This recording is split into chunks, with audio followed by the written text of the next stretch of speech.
প্রিয় দর্শক, এই হচ্ছে আমার আব্বা। কোনোদিন ভিডিওতে আসে নাই, আজকে আসছি খেতে ধান কাটার জন্যে।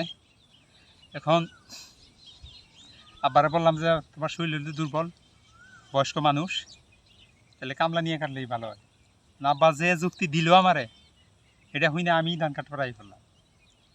কামলার দাম হইতেছে 1000 টাকা, আর এক কামলায় ধান কাটতে পারে 1.5 থেকে 2 মণ, তাই না? এখন এক কামলায় 1.5 মণ ধান কাটে 1 মণ ধানের টেহাই নিয়ে জায়গা। এই অবস্থায় কামলা দিয়ে ধান কাটাইলে একটা কৃষকের কোনোভাবেই পোষে না। বাংলাদেশের 2 শ্রেণীর মানুষ হইতেছে প্রকৃত দেশপ্রেমিক। এক হইতেছে কৃষক, আরেক হইতেছে প্রায় 2 লক্ষ প্রবাসী আছে, যারা দিন রাত দেশের জন্য পরিশ্রম করে, দেশে টাকা পাঠায়, দেশের মানুষের অন্ন যোগায়, অথচ তারা অবহেলিত।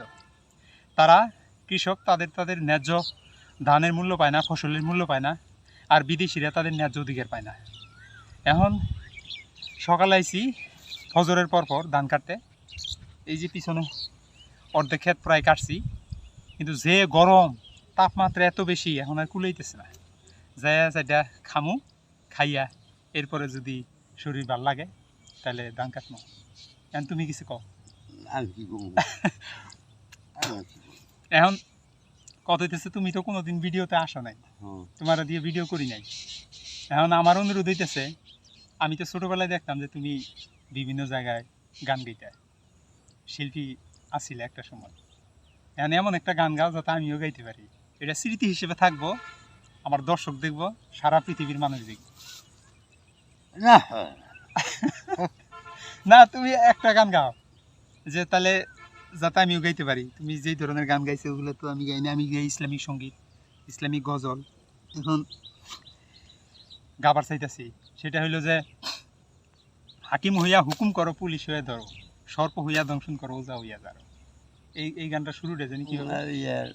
টিভিতে মেলা, টিভিতে তো মেলা, আর দর্শক তো, আমি তো কোনোদিন তোমার সাথে ভিডিও করি নাই, কিছুই করি নাই। আগের মতো স্মরণ শক্তি নাই নাই না করারই ভালো। আমার না করাই ভালো। এটা ধরো যে গলাটা দাঁত চাপ করেছে, তো শুদ্ধ হয় না। শুদ্ধ হয় না? না শুদ্ধ না হইলো বহু না, তুমি একটু পাও, একটু পাও। 2 লাইন কই, আগে পানি খেয়ে নি, ঘাইমে অস্থির হয়ে গেলাম, তাহলে পানি দিয়ে খেয়ে নি।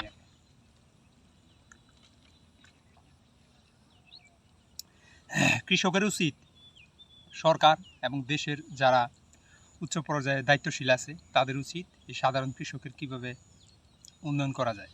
একজন মাঝারি সাধারণ কৃষক 30 থেকে 40 মণ ধান তার গোলায় তুলতে পারে, আর একজন কামলা এই সিজনে যদি কাজ করে, সে নিজেই 30 থেকে 40 মণ ধান তার গোলায় তুলতে পারে। এখন একজন কৃষক এত টাকা খরচ করে হালের ময়না দিয়ে, তারপরে রোয়াগাড়ার ময়না দিয়ে, তারপরে ধান লাগানো, নিড়ানি, তারপর হচ্ছে ক্ষেতের সেচ দেওয়া, এই সব করার পরে ধান কাটা পর্যন্ত গোলায় তুলতে তুলতে কৃষক যেই টাকা খরচ করে ওই টাকাই ভালো করে ওঠে না, তাই না? ওই টাকা ওঠে না। কৃষক যদি না বাঁচে তাহলে কিন্তু দেশ বাঁচবে না। এখন আমার কথা হইল যে কৃষকরে বাঁচাইতে হবে, দেশ বাঁচাইতে হবে, কারণ একজন কৃষক হইতেছে প্রকৃত দেশপ্রেমিক। তারা দেশের কোনো দিন একটা পয়সা দেশ থেকে বিদেশে পাচার করে না, তারা দেশের মানুষের জন্য কাজ করে, প্রবাসীদের মতো।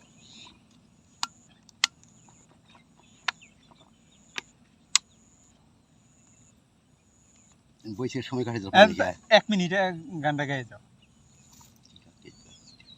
তাহলে আমি শুরু করে দিই। একটু গামু, আমি কোনোদিন গান গাই না, তারপর একটু গামু, কারণ এটা স্মৃতি হিসেবে আমি রেখে।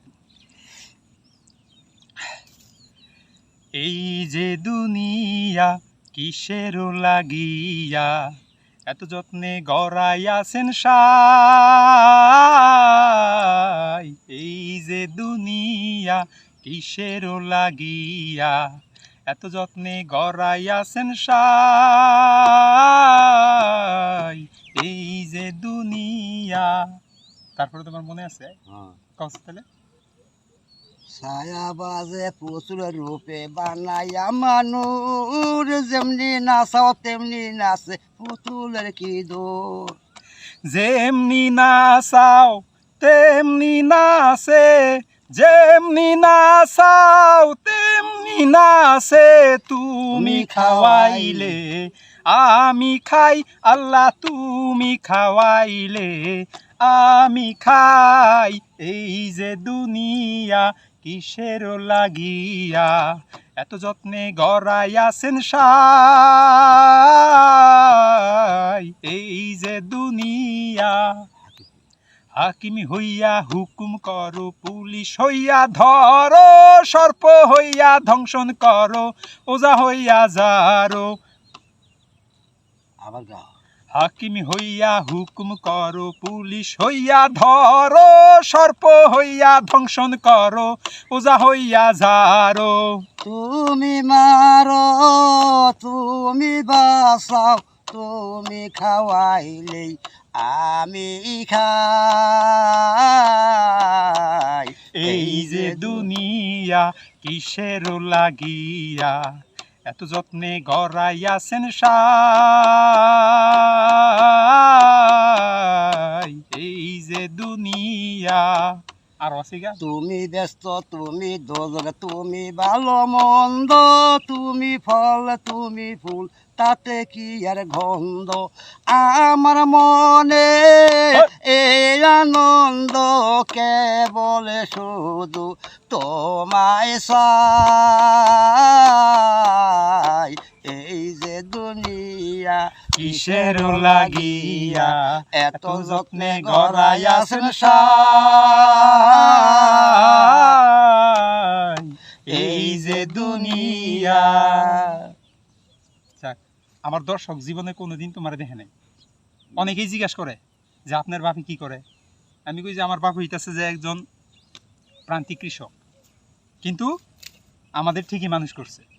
দর্শকের উদ্দেশ্যে বলি, আমি যখন ছোট ছিলাম এসএসসি পর্যন্ত আব্বার সাথেই কাজ করছি।